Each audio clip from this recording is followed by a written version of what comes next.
isso, o encontro de hoje corresponde ao terceiro domingo de Páscoa e, como se sabem, as leituras, a primeira leitura do domingo não é do Antigo Testamento, sempre é de Atos dos Apóstolos, de sorte que, para manter a coerência, nós vamos trabalhar então com o Salmo do dia, que é o Salmo 116, 1 a 14. Vamos ver se terminamos dentro do limite de tempo que nós dispomos. Este salmo, na verdade, ele tem alguns pequenos problemas, algumas pequenas particularidades. Uma delas, inclusive, é que alguns acham que há uma certa falta de lógica, uma incoerência dentro da estrutura do salmo. Tanto assim que, por exemplo, a própria Septuaginta e depois a Vulgata dividiram o salmo ao meio. Isso se pode verificar isso. Um salmo vai de 1 a 9 e depois o outro de 10 a 19. Mas me parece que não há necessidade de fazer essa separação. O salmo tem, sim, uma unidade interna. Como nós vamos trabalhar até o versículo 14, então vamos lá. Versículo 1 diz assim: Ahavti ki ishma Yahweh et koli tahanunai. A maioria das traduções colocam como Yahweh como objeto direto do verbo ahavti. O hebraico não traz dessa forma. O ahavti, evidentemente, é do verbo ahav, significa amar, querer, desejar, ter prazer, no sentido de... assim. Então, a tradução seria assim: eu gosto que, eu amo que. Nós temos uma partícula aqui logo em seguida. Então, eu amo que, eu gosto que o Senhor ouve. Ishma é o verbo, né? Embora no imperfeito, nós podemos traduzir como uma ação que começa e tem continuidade. Então, eu gosto que o Senhor ouve a minha voz e as minhas súplicas.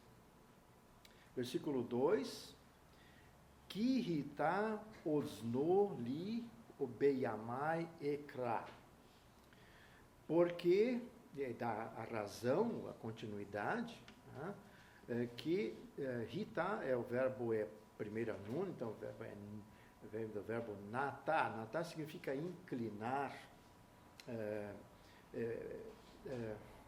Mais do que inclinar, ele significa estender. Esse talvez seja a forma mais comum do verbo natá. Como se estende uma tenda, como se estende uma barraca, como Deus estende os céus. Isaías usa essa expressão. E aqui, osno, o hebraico está no singular, é um ouvido, não são os dois. A ideia é que existe uma situação de pressa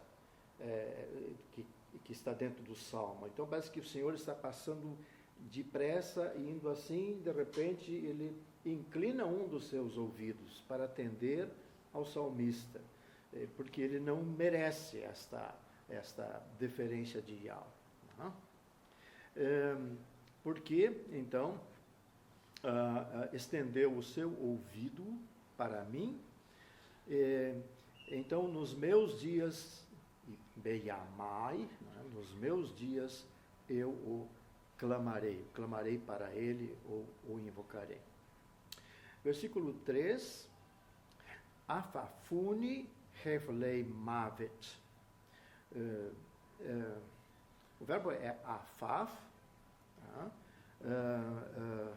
significa cercar. Então, cercaram-me cordas de morte. Hevlei, hevel, corda, com het aqui. Se fosse com re, seria névoa ou algo parecido com isso. Né? Mas aqui é hevel, são cordas. Né? Então, cercaram-me cordas de morte. O Messari Sheol Messauni. E angústias do inferno, do Sheol, encontraram-me. E a segunda parte, o final, Sará veiagon emsa. Então, angústias do Sheol, angústias da sepultura. A palavra Sheol em hebraico pode ser sepultura e às vezes pode ser inferno. E você às vezes não dá para distinguir exatamente qual é a intenção do autor. Uma coisa pode levar a outra, não é? Mas então aqui você pode traduzir. Então, angústias da sepultura ou angústias do inferno me encontraram. Então eu sou um aprisionado. Tá? E a consequência é angústia e tormento eu encontro. Aí então vem a manifestação interna, como é que o salmista reage da mesma forma. E o termo Yagon, aqui é um termo bastante forte em hebraico. Versículo 4, o Beshem Yahweh Ekerá, mas, tá, pelo nome do Senhor eu clamo, eu clamarei, ou eu invocarei. Aná Yahweh Maletá Nafshi. Qual é o conteúdo deste clamor em nome do Senhor? Então, Aná significa um pedido de súplica, por favor, né? Por favor, Senhor. E aí vem o verbo malat, aqui é um imperativo, eu, né? Você vê o Dagesforte logo depois do primeiro radical, então está no radical do centro. E malat significa livrar. Livra-me, então livra a minha alma. Nafshi. Normalmente as traduções têm livra minha alma, mas aqui minha alma é o ser todo, tá? A pessoa toda, o eu como tal, na sua plenitude, corpo e alma. Então, livra-me, talvez seria até mais indicado. Versículo 5. Hagun Yahweh Vesadik. Hanun Yahweh Vesadik. Hanun, você pode observar, está aí ligado a um substantivo, Hen, que nós conhecemos, do hebraico elementar, que é graça, né? Então, gracioso, Hanun é gracioso, é um adjetivo. Gracioso é o Senhor e justo. E Veloheinu Merachem. E o nosso Deus é, eu diria, aconchegante. Porque Rechem, esse Rechem é um substantivo que significa o ventre materno, onde a criança fica envolvida na sua tranquilidade, na sua segurança, no seu aconchego, né? O carinho está envolvido aqui. Talvez uma das palavras mais bonitas, né, para descrever como é que é o amor de Deus está nesta palavra aqui. Né? E o nosso Deus é aconchegante. Enfim. Versículo 6. Shomer Petaim Yahweh. Shomer, nós estamos habituados, vem do verbo chamar, é o particípio, né, mas que pode ser substantivado. Então, guardar, aquele que guarda. Então, aquele que vigia, talvez aqui, né? Vigia dos simples, Petaim, dos simples, dos humildes, é o Senhor. Segunda parte. Daloti Veli Yehoshia. Daloti significa, vem do verbo dalal, aquele dagesh no lametz, não é uma assimilação de um eventual nun, que é o mais comum no hebraico, mas é uma assimilação de um lamet. O verbo se chama É um verbo que duplica a segunda consoante. E é específico, por isso. Mas aqui continua sendo cal. Não é nenhuma outra. É cal. O verbo dalau significa tornar-se menor, tornar-se desimportante. Talvez essa seja a expressão. Então, e tornei-me desimportante. Isso não é nada de passivo aqui, é consequência. Ele próprio tornou-se desimportante. Mas para mim, veli Yehoshia, mas para mim ele trouxe ou causou salvação. Você tem o rifle do verbo yasha aqui, que significa salvar. E veja, Yehoshia, muito próximo de Yehoshua, que é Jesus. E aí você tem uma grande conexão para o seu desenvolvimento do estudo milético aqui. Tá? A salvação está ligado a Jesus. Versículo 7. Shuvi nafshi limnuhaiki ki Yahweh gamal aleiki. Shuvi, evidentemente, é o imperativo, né, do verbo shuv, quer dizer, volta-te. Né? Volta-te, minha alma. Então, volte eu. Talvez essa seria uma indicação mais. Volte eu. Tá? Mas como o hebraico continua com o sufixo feminino, ali, né, limnuhaiki,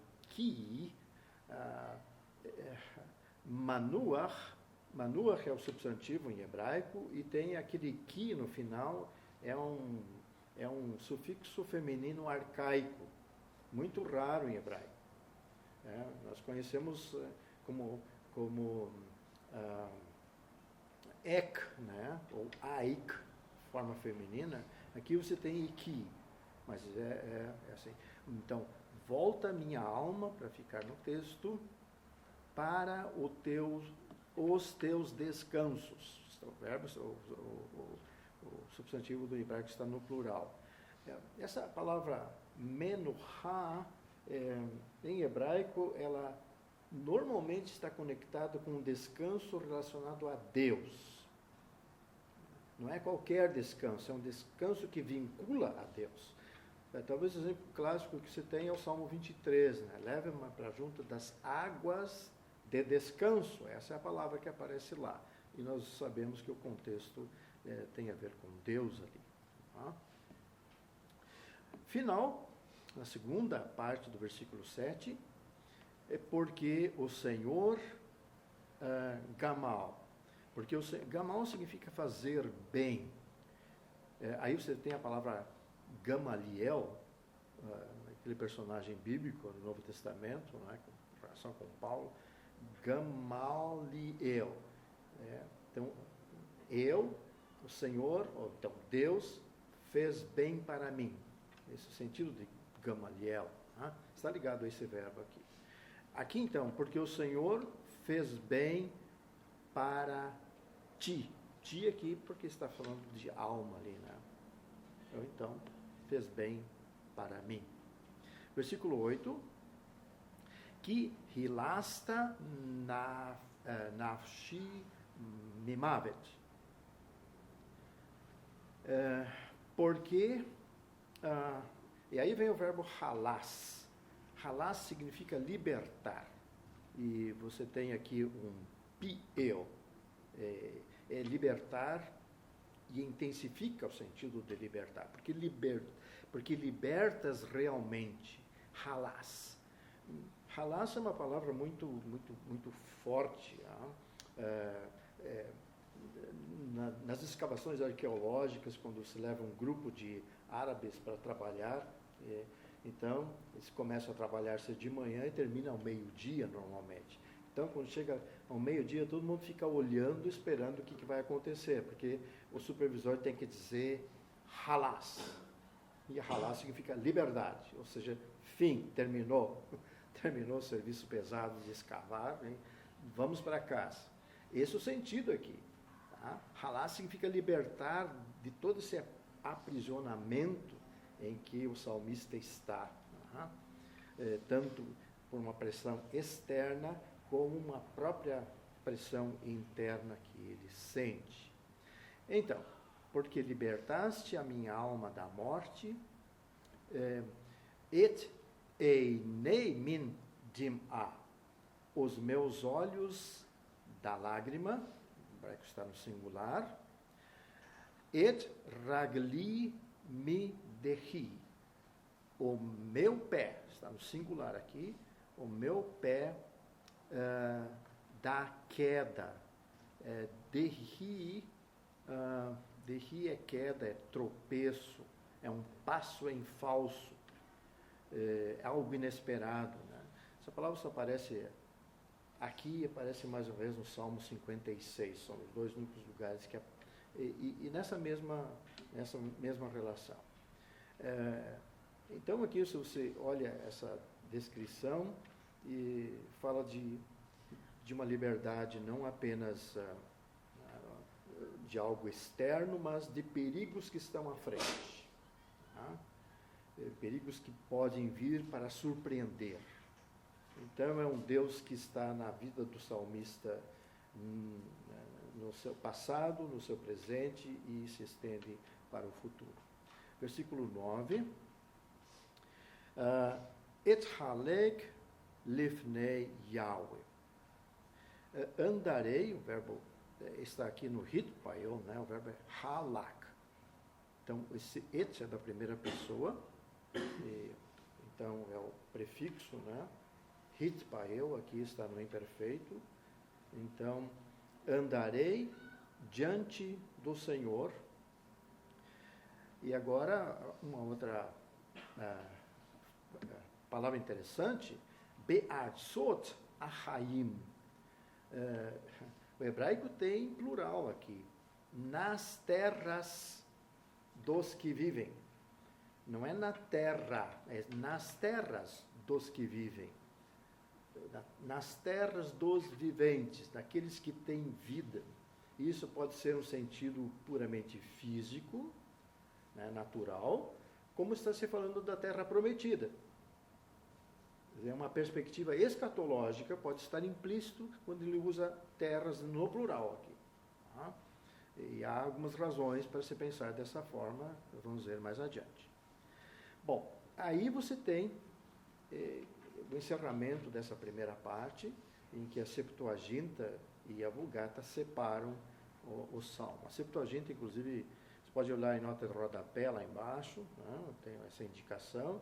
E a Septuaginta, corresponde à letra B ali, no aparato, ela faz a inserção de um aleluia. Introduz com um aleluia antes do versículo 10. Então, o que diz o versículo 10? Que é um versículo difícil, embora citado no Novo Testamento. Reemante ki adaver, ani aniti meot. Reemante, o verbo é amen, o aman, está ali no meio, de onde vem em português a palavra amém, e está conectado à fé. Emuná é o substantivo que está conectado a esse verbo aqui, que significa fé em hebraico. Aqui é um rífel, e no rífel significa simplesmente crer. Amém, o aman, significa no rífel crer, ter fé. Então, creio quando falo, e mesmo que esteja eu muito aflito. Talvez essa seja uma possibilidade de tradução aqui mais adequada para o hebraico. Eu creio, ou eu tenho fé quando falo, mesmo que esteja muito aflito. A primeira parte desse versículo, o apóstolo Paulo usa, e tal, me parece que esta é a relação aqui, tá? Ele usa lá em 2 Coríntios 4, né? 4:13, né? E só que Paulo lá está citando a Septuaginta, ele está falando a gregos, tá? que conhecem mais a Septuaginta, então ele cita a Septuaginta, que tem exatamente a tradução que tem um pouco diferente do hebraico, mas o contexto não é muito diferente. Bom, e esse versículo 10 aponta para o 11, que é o conteúdo desse falar. Então o salmista explica o que ele quer dizer. Versículo 11 diz assim: Ani amarti behofzi kol ha'adam kozef. Eu disse, ou eu falei, e aí vem um verbo, o verbo é havas. Havas, aqui está no infinitivo construto, né? Você tem uma preposição be, e depois com o sufixo. Então, havas significa estar com pressa. Então, e eu falei no meu estar com pressa. Ou então, e eu falei quando estava apressado. E aí, quando está apressado e aflito, você diz coisas que você não pensa muito, sobre as quais você não pensa muito. E ele está fazendo uma confissão aqui. Qual é o conteúdo disso que ele não pensou? É o final do versículo 11. Kol ha'adam kozef. Todo o ser humano mente. O verbo kazaf significa mentir. Tá? E aqui você tem um particípio, é mentiroso. Tá? O substantivo kazaf é mentira em hebraico. Quer dizer, ele está... A sensação que ele tem é que ele errou porque ele está fazendo um julgamento generalizado. Julgando todos, ninguém foge, ninguém é honesto nesse sentido, todo mundo mente. Até pode ter razão, mas não pode falar assim, mas essa consciência o acusa. Deus é o único em quem ele confia. Deus é o único. Essa é o argumento. Versículo 12.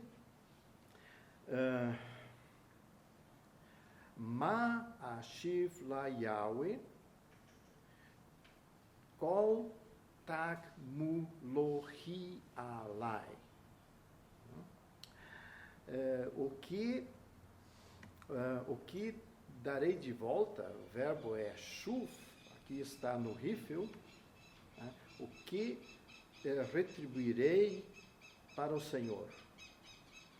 O que retribuirei ao Senhor?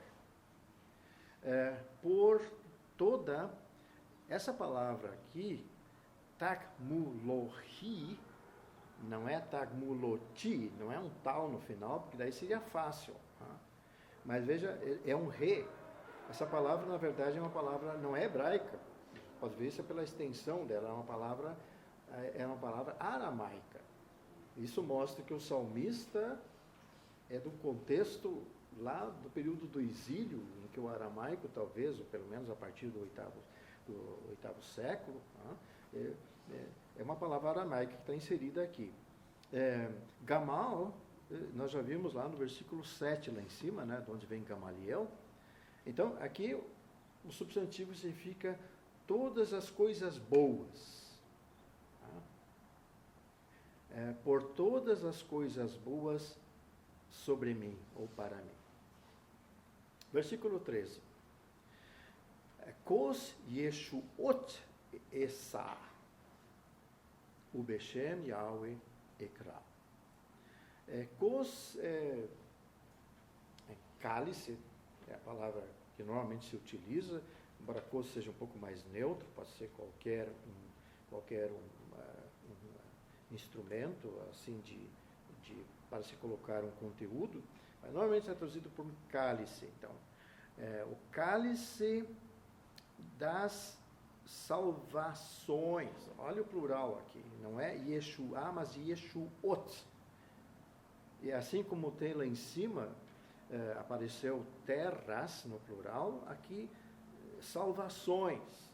Quer dizer, tem a ver com alguma coisa não apenas física, mas algo também espiritual. Tá? Então, todas as salvações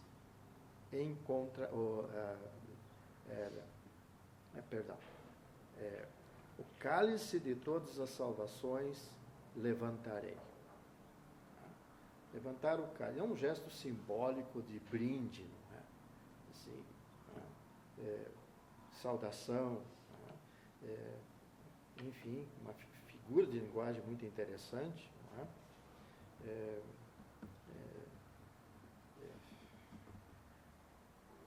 E no final do versículo 13,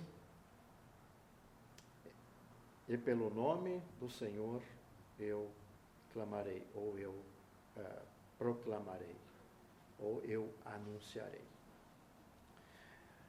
Para finalizar, versículo 14, Nedarai le Yahweh ala Ashalem,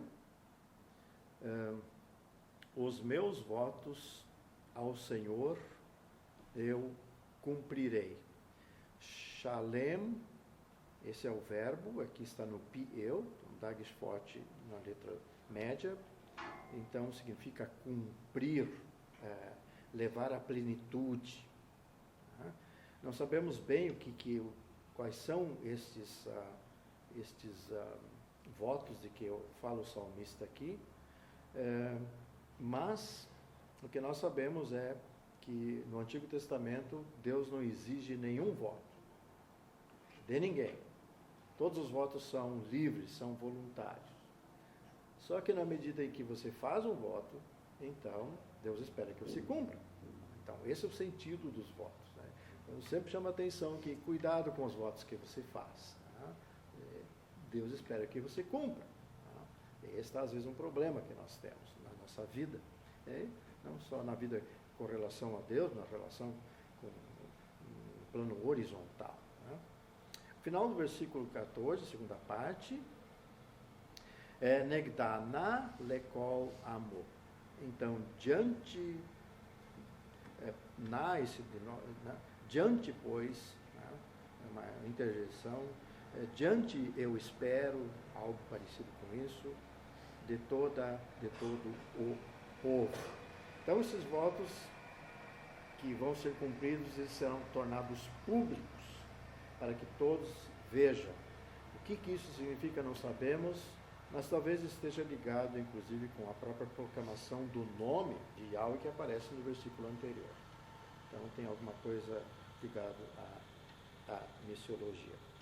Ok, para concluir, então, talvez algumas considerações breves sobre homiléticas que poderiam ser extraídas deste salmo.